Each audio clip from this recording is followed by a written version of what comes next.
Deuteronomy chapter 6. Deuteronomy chapter 6 and beginning in verse 1. Deuteronomy 6 and verse 1. Now this is the commandment, the statutes and the judgments, which Yahweh your God has commanded me to teach you, that you might do it in the land that you are going over to possess it, so that you and your son and your grandson might fear Yahweh your God, and keep all his statutes and his commandments, which I am commanding you, all the days of your life, and that your days may be prolonged. O Israel, you shall listen and be careful to do it, that it may be well with you, and that you may multiply greatly, just as Yahweh, the God of your fathers, has promised you in a land flowing with milk and honey.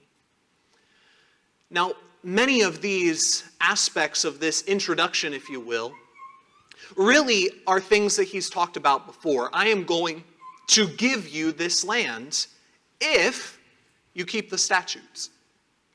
And it says here at the very beginning, now this is the commandment.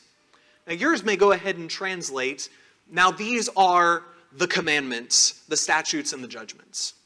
But really it is actually here, now this is the commandment, a singular word there. And it is likely that this is saying that this is the commandment in a way of saying that everything that God teaches is summed up in the idea of just calling it the commandment. It's not one particular commandment is how many will take this idea. But all of it combined comes up to the commandment or the law. However, when Jesus quotes verse 5 and verse 4 and 5, he does not seem to put this idea of the commandment as a metonymy for all other commandments in one way. But it seems to be that he is saying that this is the commandment. This is the greatest commandment of all. And they ask the question, what is the greatest commandment of all? He asks them, what is the greatest commandment of all? And as they ask this question, it keeps coming back to Deuteronomy chapter 6, verses 4 and 5. Hear, O Israel, Yahweh is our God. Yahweh is one. You shall love Yahweh your God. That is the greatest commandment. And there is a way in which we could say that this is the commandment. Because if you do not have this commandment deep into your heart and do this commandment more than anything else, if this does not taint, if you will, every other activity that you involve yourself with, then you are not keeping the law of God. You're missing everything about what the law is all about. But you do this commandment. And as Jesus says, on this hangs the law and the prophets. This is a pinnacle of all that is to follow in the rest of the book of Deuteronomy. You shall love Yahweh, your God. But it starts here, in Hear, O Israel. Yahweh is our God. Yahweh is one. Now, what does this idea of Yahweh is one means? There's a couple of ways that we could take this. It could be that he is Yahweh alone. He is the God, and there is no other, as we've talked about in the book of Isaiah in these last couple of chapters that we've been looking at. Starting in chapter 40, that he talks about that there is no other God before him. Now, this is not the idea of there is no other God that is ahead of him. He is saying there's no other God. They don't exist. It could be that it is saying that he is God alone in this verse. It could also be saying that he is unique in the same way that it talks about from Solomon to his lovely bride. That he says to her, you are one. Meaning the idea of what we say of you are one of a kind. You are unique above everything else. It could be that it is saying that here. Both ideas are true about God, and it puts the preeminence on God is first. It could also be talking about that he is united, and you really get a good feel of that when you come into the New Testament of what that means. but that he is one in unity. But people looked at this and they said, this means that there is only one God. That's how the Jews always understood this idea. But what does James say about that? You believe that God is one? You do well. That's good. But even the demons believe and shudder. So there's something more than just believing that there is only one God. And Jesus says the greatest commandment is that more. You shall love Yahweh your God. It is this commandment that we're going to spend our attention on this evening. And as we start here in verse 5, I want us to key in on this idea that the emphasis here is that there is complete diligence that we must give in following this command. It says, again, you shall love Yahweh your God with all your heart and with all your soul and with all your might. These words which I am commanding you today shall be on your heart. He says, you put it deep inside of you. Well, how deeply? As deeply as it possibly can go. With everything that you have. He gives 3 areas in which this needs to be all that you give. First, he says you need to give this love with all of your heart. Now, when we think of heart, we think of where our emotion stems from. But in this time, it was more the idea of this is where you think. You think with your heart. Now, we often think in terms of, no, you should not think with your heart. You should not do that. But this is what they thought. They thought of the heart as being the place where all intellect dwells, in the same way that we would, of course, use the word mind today. And even as it does in the first century, that by the time that you get to Jesus, they had divided this command into 2. You shall love the Lord your God with all your heart and with all your mind. Both of these were put into play here because the understanding is that both of these need to be at play. You need to give all of your feeling to God and all of your intellect. And this goes to the point about what does it mean to love the Lord your God in the first place? Because if we think of it in terms of simply that our heart is the place of emotion, if we think in those terms, though they wouldn't have, but if we think in those terms, and we say, well, to love the Lord your God is to give him every emotion and feeling that you can. Now, that certainly ought to be true. We need to give him all of our heart and emotion as well. But if we understand it in terms of the intellect, the mind, the will, it helps us to understand that when God is using this word love for the command that he gives to us, he is not talking here about love as an emotion. He is talking primarily about love as a commitment. That you engage your will so deeply, that your heart is so in tune with the Lord, that you are loyal and committed to him. In the same way that there is a married couple. And of course, those emotions are there. We don't need to deny that. And in fact, we should have those emotions there, and Song of Solomon is a good case for that. We should have that in that relationship. But it doesn't start, even in the marriage, with those emotions itself. It starts with a vow. I promise that I will be yours.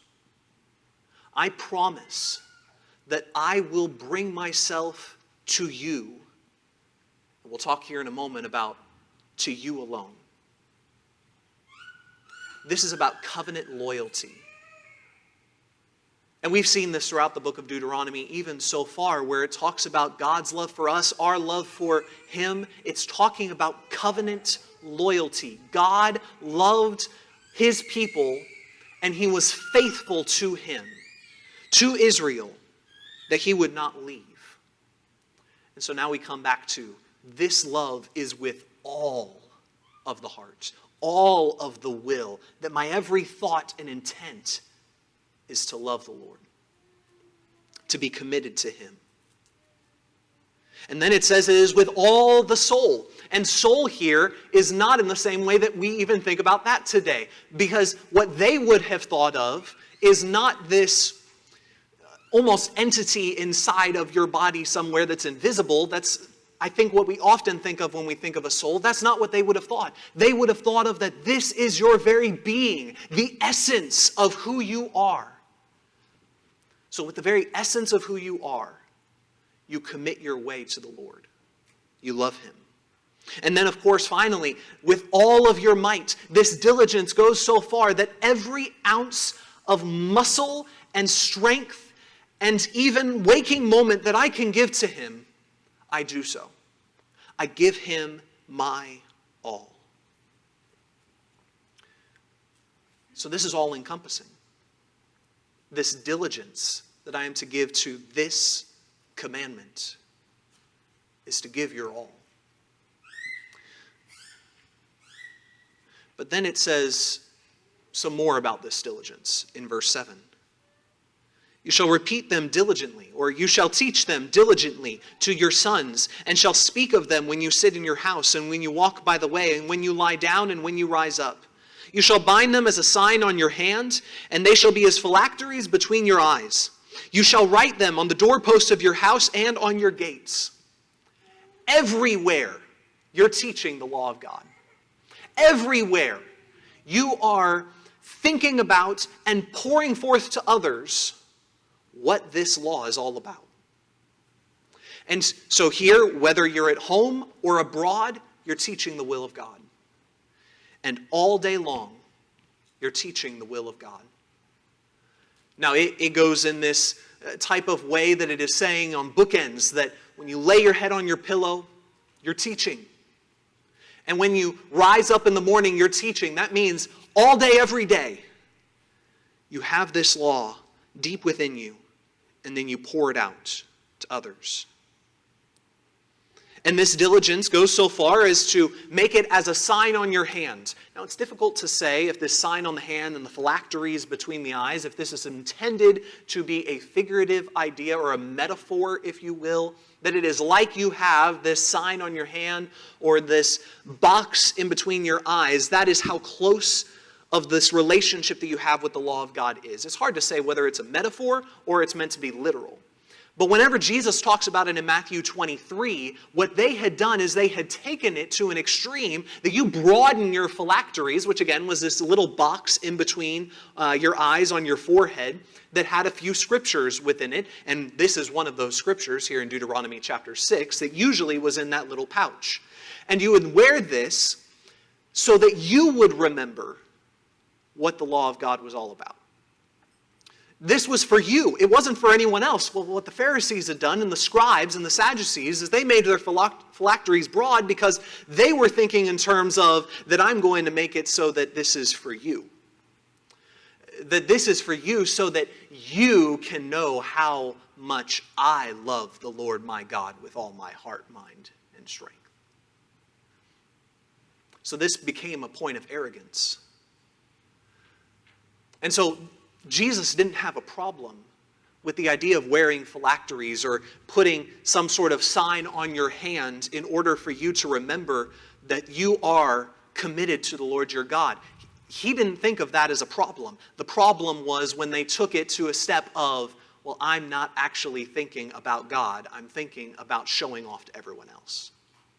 Your love for God can't be that. God won't accept such.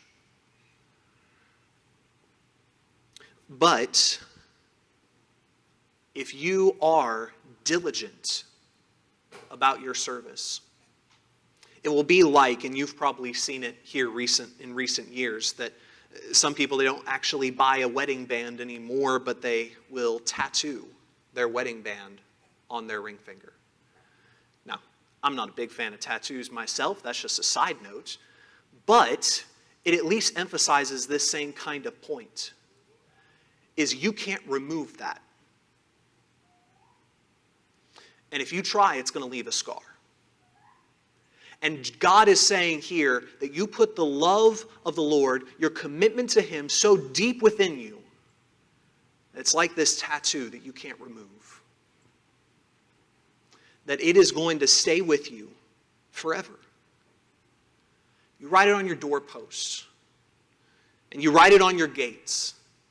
so that everyone can see, not in an arrogant way, but that everyone can see the example that you lead in your own life, because this is real for you. Again, this is the diligence that he says to give this commandment. It is complete and full. Continuing in verse 10, as we've already mentioned, this also is exclusive. It's only for God, this commandment that we are fulfilling. It is an exclusive devotion.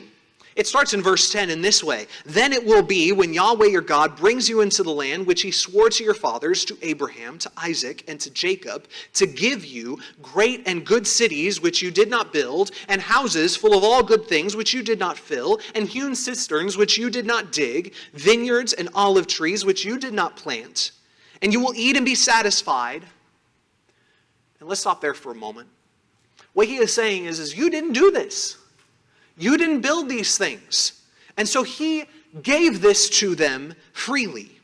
He promised to give it to them, and he gave them all the blessings they possibly could handle. That's what he was going to do when they came into the land of Israel, into the land of Canaan. And they would be satisfied. And you would think that the proper response that then he would command would be, then be grateful. Then rejoice, something like that. But that's not the response that he says to give to receiving the blessings of God. Instead, it says, then beware, lest you forget Yahweh who brought you from the land of Egypt out of the house of slavery. What should bring gratitude and humility, he says here, fear. He says that even in the next verse, Yahweh your God, you shall fear, and you shall serve. So why fear? Why is that the reaction to receiving all the blessings of God? Well, because blessings can often bring apathy. That whenever God pours on us blessings, we sometimes get into the habit of forgetting that God is the source of these things. We get into a habit of thinking that this is me who built this up. Or we just neglect to think about it, and so we might think that it is some other external source that gives us these good blessings, or we don't really think of them as blessings anymore because we're so familiar with it. In the Proverbs, he says, Lord, do not give me riches or poverty. Poverty so that I will not beg and steal.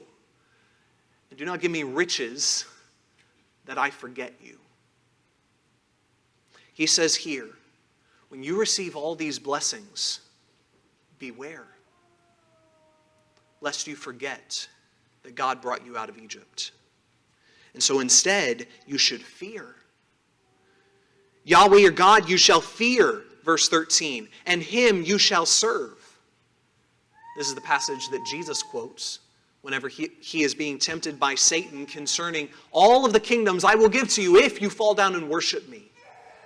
And he quotes this passage and says, it is the Lord your God you shall worship. Him only you shall serve. He's referencing this passage here. So there is fear that is involved. And it says, and by his name you shall swear. This is the idea of allegiance.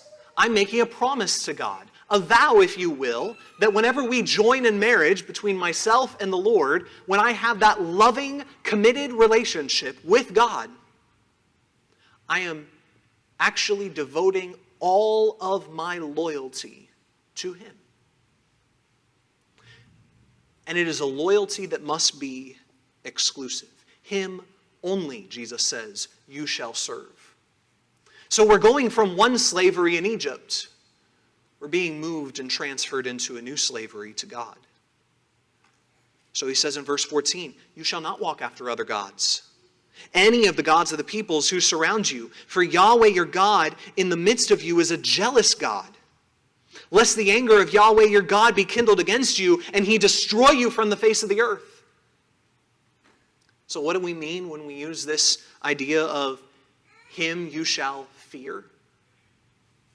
Well, I think it comes down in this passage to three aspects. It comes down to worship, as Jesus quotes it in Matthew chapter 4. It comes down to allegiance, as he says, by his name you shall swear. And it comes to terror. You see that even in the New Testament. When you come to the book of Revelation especially, where it says several times, fear God, fear God, fear God. And it's in a context of seeing all the billowing storms and the raging wrath of the Lord against the wicked. Fear does involve terror. We need not to neglect that. And Jesus even commands it of us as well in the book of Revelation. But that fear does not just involve terror, but also worship, service, and allegiance. I give only this to God. If I try to give the worship or the allegiance or the terror to anyone else, I am not loving the Lord as he so deserves. You need to give him your all, and you need to give him only that allegiance. And thus, you shall love the Lord your God. But there's some aspects of this love the Lord your God that here's what it means that you can't do. First, it means that you can't backslide. If you're going to love the Lord your God with all your heart and with all of your strength, you cannot backslide. It says in verse 16, you shall not put Yahweh your God to the test, as you tested him at Massah. This is referring back to Exodus chapter 17, where they're complaining and saying, God's not giving us any water. He wants us to die in this wilderness. We ought to just go back to Egypt. And God brings water through Moses striking the rock, and it gushes forth. And you have here that God says, you have tested me. And so the name of that place became known as Massah, which means to test. And whenever you have Jesus being tempted by Satan, once again in Matthew chapter 4 and in Luke chapter 4, you see that this passage is brought up in the temptation where he is standing up at the pinnacle of the temple and he says, throw yourself down. And Jesus says to Satan, you shall not put the Lord your God to the test. Don't test God. That goes back to the fear aspect that we were just talking about. But part of the testing that happened in Massah was not just that they were complaining, but it was that they decided, you know what? Let's go back to Egypt. It would be better for us there.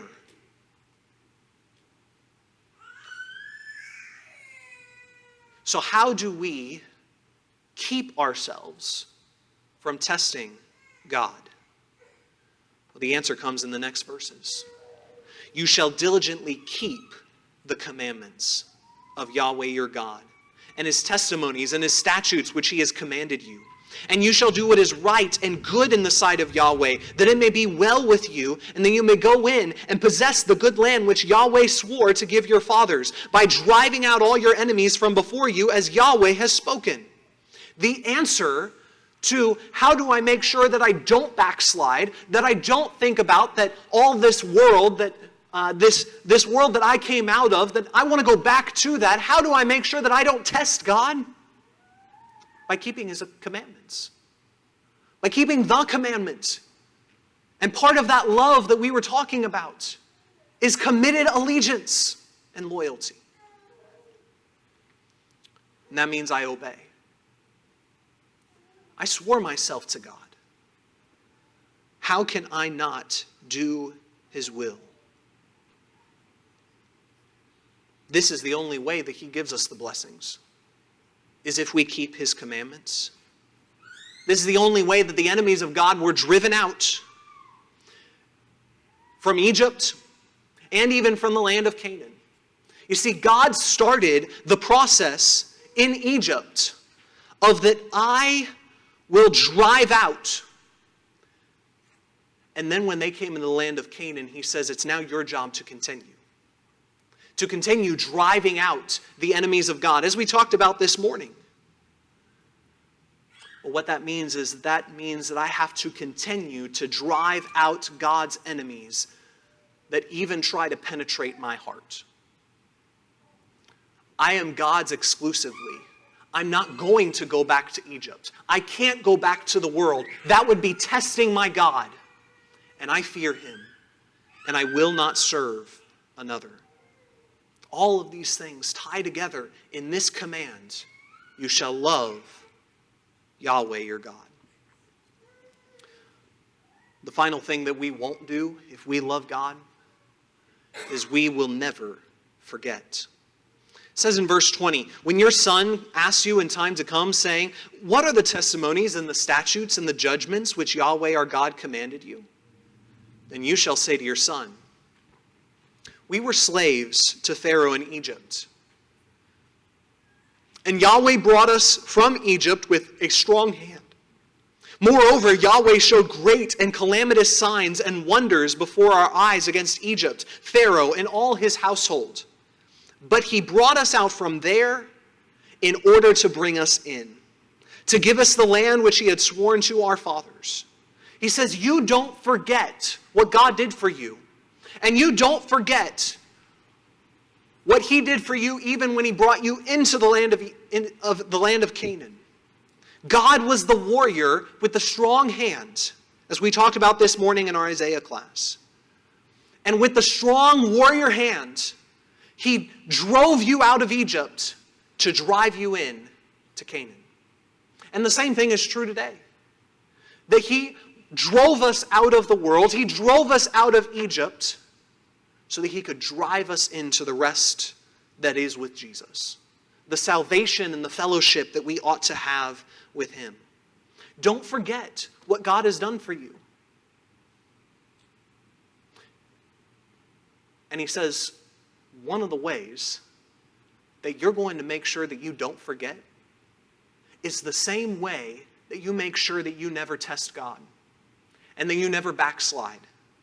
It's simply by keeping the commandments of the Lord. If I forget what God has done for me, then why would I want to do his will? Why would I be loyal to him? Why would I show that love of obedience that is demanded? And so he says, you remind your sons, you tell your sons what you need to remember yourself, that God drove us out of Egypt so he could drive us into the promised land. So Yahweh commanded, this is verse 24, so Yahweh commanded us to do all these statutes, to fear Yahweh our God, for our good all our days, and for our survival as it is today. And it will be righteousness for us if we are careful to do all this commandment before Yahweh our God, just as he commanded us. Now again, it's likely that it's using the idea of the singular commandment here as to say all of the law. But as we've been talking about tonight, it comes back to this one commandment. You shall love Yahweh your God. And he says that if you love Yahweh your God, he says here, you will keep his statutes. You will do his will. You will love him with all of your heart so that you are to the point of obedience. And if you are obedient, it will be your righteousness. So many in the denominational world say that being justified only comes from God enacting justification within you at conversion. And that happens whenever you believe in him, that Abraham believed God and it was credited to him as righteousness. That belief, that is cognitive acceptance, belief is what equals righteousness. Here, along with what James says in James chapter 2 and verse 24, Abraham believed God and it was credited to him as righteousness. But he says that in Isaac being sacrificed, that demonstrated that that was true way before. That he was righteous then, and he continued to be made righteous. And so it says, so now you see that a man is not justified by faith only, but that he is justified, or he is made righteous by obedience, by works. obedience, even in this passage of verse 25, obedience equals your righteousness. And so, just 3 or 4 days ago, Rhett comes up to me, and he sits in my lap, and he was seeing that I was studying at the time. And he says, "Daddy, are you righteous?" It kind of caught me off guard. Because when we think of that question of, am I righteous? We immediately think in terms of Catholic sainthood, right? That you have to be the best of the best, entirely pure, and no sin whatsoever in your life, and no sin in your past either, and that you could perform a miracle, right? We think of sainthood when we think of this question of, am I righteous? And then we think that if I were to say yes, that would be something that would be a humble brag, right? That I'm faking humility and bragging that I'm righteous. But then I read this passage as I was studying this week. And I saw here that it says you can know that God has declared you righteous if you obey the commandments of the Lord. And ultimately the commandment, you shall love Yahweh, your God. And so 2 days later, this has now been pondering in my mind. Because whenever Rhett first came up to me, I answered it in such a way as to say, well, I try to be, buddy. And then I thought about, do I love the Lord with all my heart, with all my soul, and with all my might? Yeah, I do. And am I, with everything that I know, following His commandments and obeying Him? I believe I am. So I came up to Rhett. I said, Rhett, you know how you asked me if I was righteous? He said, yeah. I said, because of God, I am. And that was a powerful moment for me. Because I think that in the past, I've always thought of that answer as being braggadocious. But how can you call yourself a child of God if you don't love the Lord your God with all your heart, soul, and strength? And so if you do, then you're a child of God, and you are righteous because God has declared you such. That is the agreement that He has made with us, that if you are faithful to me, I will be faithful to you. If you love me, I have loved you. If there is anyone who cannot say in their heart that truly I love the Lord, repent tonight. Repent tonight so that if any sort of judgment or righteous right hands would come against us even this night, and maybe it is fitting that we see storms around us at this very moment, that we will be ready. That God will be able to look at us and say, that's my righteous one. Or if you need to be buried in baptism for the forgiveness of your sins, we plead with you to come forward even this night as we stand and sing the psalm that's been selected.